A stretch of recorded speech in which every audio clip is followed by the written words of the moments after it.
si on ne fait pas attention à ça, c'est le meilleur moyen de se prendre les pieds dans le tapis. Chers amis, agents, conseillers ou mandataires en immobilier, dans cette vidéo, ce que vous allez découvrir, c'est les 7 points clés qu'il faut absolument vérifier avant de signer le mandat de vente que vous apprêtez à prendre.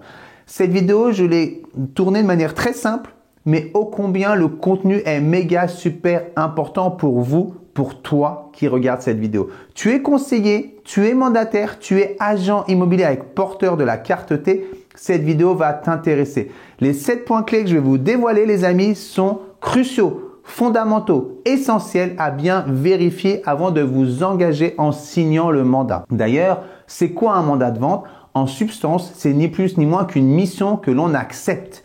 On accepte une mission, on notifie les contours de cette mission, le vendeur, le bien, le prix et tout ça dans le cadre d'un mandat de vente. D'accord? Donc, restez bien jusqu'au bout parce qu'à la fin des 7 points clés, je vais vous donner le point ultime en plus, donc un 8e point qui est pour moi le plus important. Et si on ne fait pas attention à ça, c'est le meilleur moyen de se prendre les pieds dans le tapis et de partir s'embourber dans un mandat de mauvaise qualité qui nous rapporte que des soucis et pas les honoraires souhaités. Restez bien jusqu'au bout, on attaque tout de suite. Donc, mandat de vente, les amis, les 7 points clés à vérifier avant de signer. J'y vais tout de suite, je vais les dérouler. Prenez de quoi noter, les amis, et pensez à vous abonner en activant la cloche. Tout simplement, ça me fait chaud au cœur. Ça soutient le contenu que je vous offre sur YouTube. Et si vous avez appris quelque chose, c'est l'occasion de me le faire savoir avec un like. Alors, on est parti. Premier point à vérifier, les amis. Oui, les honoraires. Combien d'honoraires sont en jeu? Combien d'honoraires pouvez-vous percevoir à la fin de l'opération? Est-ce que c'est 3 000 € d'honoraires ou 30 000 € d'honoraires? TTC hors taxe, c'est à vous de regarder. Avant de valider le mandat, regardez bien la récompense financière de la bonne réalisation de cette mission. D'accord? Point clé à vérifier, combien d'honoraires sont en jeu. D'accord? Deuxième point, les amis, c'est la base de notre métier, c'est la relation client. Quelle relation vous avez établie avec le propriétaire vendeur? Est-ce que vous avez une bonne relation basée sur la confiance, avec une communication simple, franche, directe, avec laquelle ça se passe bien? Ou est-ce que c'est compliqué les relations, la confiance n'est pas établie, la connexion n'est pas vraiment là, vous sentez pas le sujet, vous sentez pas la... Voilà, ça le fait pas. Vraiment, ne vous embourbez pas dans des relations toxiques, dans des relations néfastes. Il y a des clients qui ne sont pas faits pour nous et nous ne sommes pas faits pour tous les clients. Alors bien sûr, on doit s'adapter. J'emprunte souvent le terme de caméléon. Mais être caméléon, être dans l'adaptabilité, ce n'est pas s'oublier et travailler en opposition à ses valeurs intérieures. C'est pas possible. Donc vérifiez bien, la relation, c'est fondamental, notamment basée sur... Je ne parle pas d'avoir une relation très sympathique, joviale, où on rit à outrance. Non, je parle d'une relation simple, saine, basée sur la confiance, parce qu'une vente, notamment un mandat de vente, en moyenne pour vendre un mandat, c'est 3 mois, 90 jours. Ensuite, on part pour 3 mois pour la remise des clés. Donc, on passe minimum la moitié d'une année avec un propriétaire quand on valide un mandat. La relation, c'est fondamental. D'accord? Troisième point, la distance, le temps de trajet. Est-ce que le mandat, il est très loin, pour pas dire trop loin de chez vous ou de votre bureau, ou est-ce qu'il est à côté? On peut avoir peu d'honoraires en jeu, mais c'est juste à côté de la maison ou du bureau. On peut avoir beaucoup d'honoraires en jeu. La relation est top avec le propriétaire, mais c'est super loin. Auquel cas, on peut peut-être penser à une astuce. Ah, attendez, je vous mets ça là. Peut-être on peut avoir une astuce ici qu'on pourrait appeler la délégation. Délégation. Quand c'est trop loin, les amis, moi, je reste convaincu qu'il vaut mieux trouver un partenaire local. Nous sommes des agents immobiliers de proximité. Donc, quand c'est trop loin, nous ne sommes plus les meilleurs interlocuteurs pour les acheteurs qui viendraient s'intéresser au bien. Les commodités, les écoles, les projets d'urbanisme autour du bien, tout ça, c'est important. Donc, vérifiez bien la distance, d'accord? Ensuite, il y a le côté l'esthétisme. Vous allez rentrer un bien, est-ce qu'il va être beau à l'image? Est-ce qu'il va être avec des jolies photos, des jolies vidéos, des jolies visites virtuelles? Est-ce qu'il va être agréable dans votre vitrine, même si c'est une vitrine digitale? Est-ce que quand vous allez animer vos réseaux sociaux, ça va être cool, ça va le faire, ça va attirer l'attention, dire « Waouh, tu as des jolis biens à la vente, waouh, la maison que tu as rentrée, elle est sublime, waouh, waouh, waouh ». Est-ce qu'il y a de l'effet waouh au niveau visuel ou pas du tout? En somme toute, si vous avez un bien avec très peu d'honoraires en jeu, avec un client avec qui ça se passe pas bien, qui est très loin de votre bureau ou de chez vous et qu'en plus il est moche, ça commence à faire beaucoup. Est-ce que j'y vais? Est-ce que j'y vais pas? Est-ce que je valide ce mandat ou pas finalement? D'accord? Donc là, c'est les 4 premiers points. Rien que ces 4 points-là, vous pouvez en faire les 4 piliers de choix de vos futurs mandats, de vos futures missions finalement. D'accord? En attendant, ce que je vous propose, si ce n'est pas encore déjà fait, si ce n'est pas encore le cas, c'est de prendre le temps, les amis, de vous abonner à ma chaîne YouTube, d'activer la cloche. Comme ça, toutes les semaines, vous recevrez des vidéos de ce type-là dédiées aux agents mandataires et conseillers en immobilier qui veulent vivre une carrière sereine, pérenne et prospère. Vraiment, c'est du contenu que j'offre chaque semaine pour vous aider à faire les bons choix dans votre quotidien professionnel. On continue les amis pour la suite. Donc, ici, hop, abonne-toi à ma chaîne YouTube. Merci d'avance, ça me fait chaud au cœur et je sais que tu vas t'y retrouver parce que le contenu que j'offre sur ma chaîne YouTube, je le veux court, à fort impact, ni chichi ni blabla, mais vraiment, je veux que ce soit utile pour toi. D'accord? Donc, tu peux t'abonner, tu verras, tu vas adorer la suite. Alors, le 5e point, c'est tout simplement ce qu'on appelle la typologie du mandat. La typologie du mandat, c'est soit un mandat exclusif, soit un mandat semi-exclusif, soit un mandat simple. C'est pas du tout pareil. Me parlez pas d'un mandat moral ou d'un mandat de recherche. C'est encore mandat moral, ce n'est pas un mandat, et mandat de recherche, c'est orienté acquéreur. D'accord? Là, je parle de mandat de vente. Rien de mieux que le mandat exclusif ou en alternative le mandat semi-exclusif où dans le mandat semi-exclusif, les amis, on perçoit 50% des honoraires même si c'est le propriétaire qui apporte l'acheteur. Je ne parle pas d'une exclusivité d'agent, je parle d'un mandat semi-exclusif. Et le mandat simple, moi j'ai toujours une règle d'or. Quand j'ai démarré dans l'immobilier, il y a bientôt 18 années que j'ai démarré, dès le début, je disais que justement, je ne voulais jamais être le 4e mandat simple.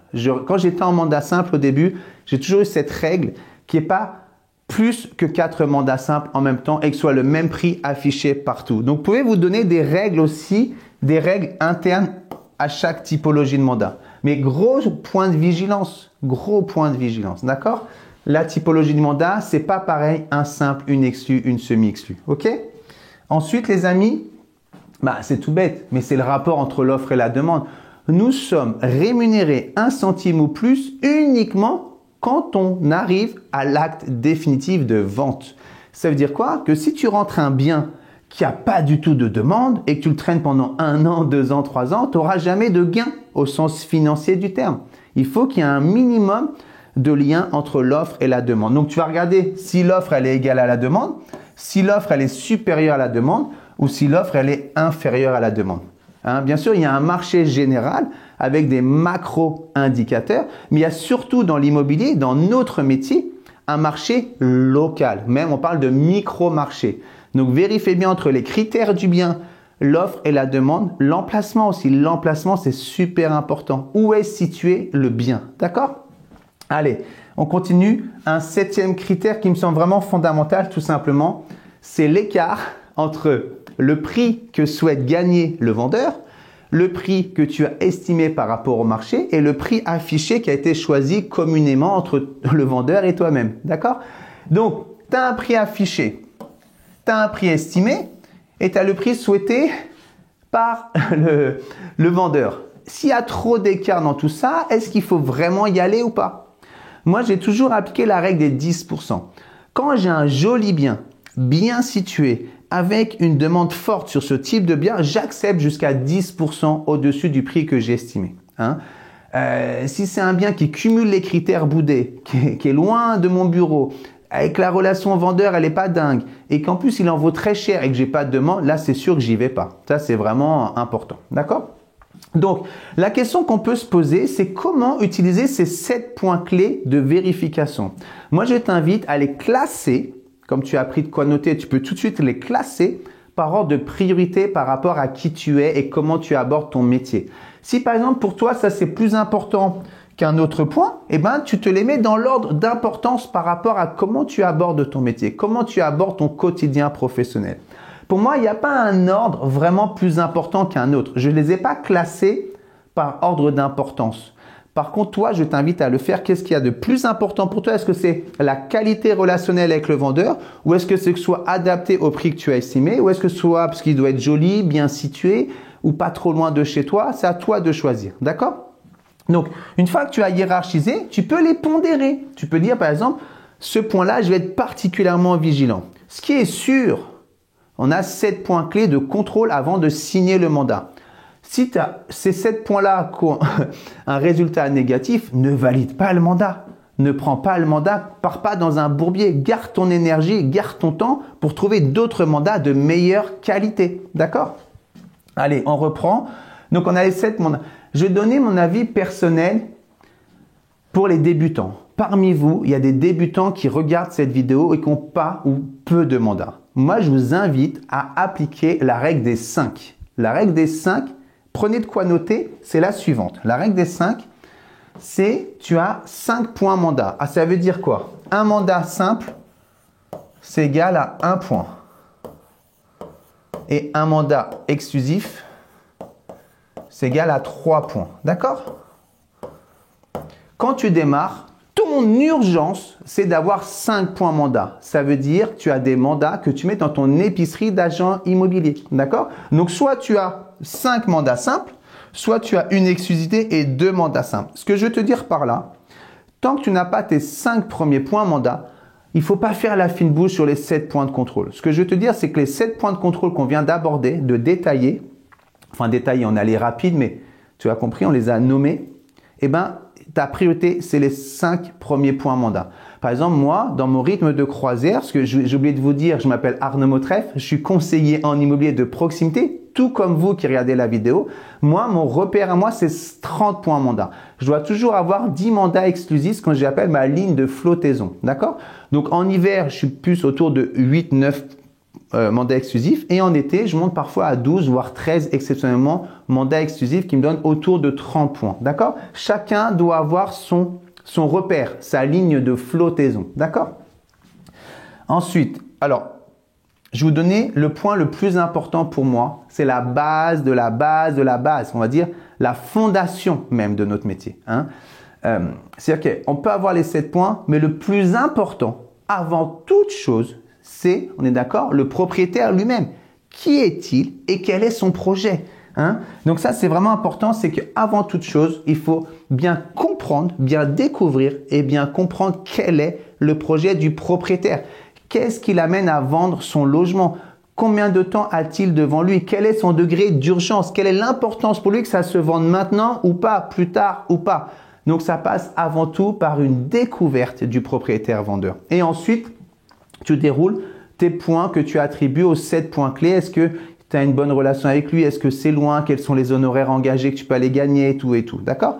Ce que je veux dire dans cette vidéo, c'est qu'il ne faut pas tout prendre, mais il ne faut pas non plus faire trop la fine bouche. On est dans un marché assez délicat en ce moment, ultra concurrentiel. Donc, il ne faut pas prendre tout et n'importe quoi, travailler avec tout le monde et n'importe qui. Il faut avoir des points de contrôle qui sont fondamentaux. Mais il faut quand même faire attention à pas faire trop la fine bouche. J'entends trop souvent des agents immobiliers qui me disent « Moi, je travaille qui en exclu. Ok, tu as combien de mandats? Bah, j'en ai 2. Et les 2, en fait, ils sont trop chers ou trop loin de chez eux sous prétexte qu'ils sont trop focus sur la typologie du mandat et pas assez focus sur les autres points à vérifier. J'espère que cette vidéo vous a plu, les amis. Je voudrais vraiment vous inviter à découvrir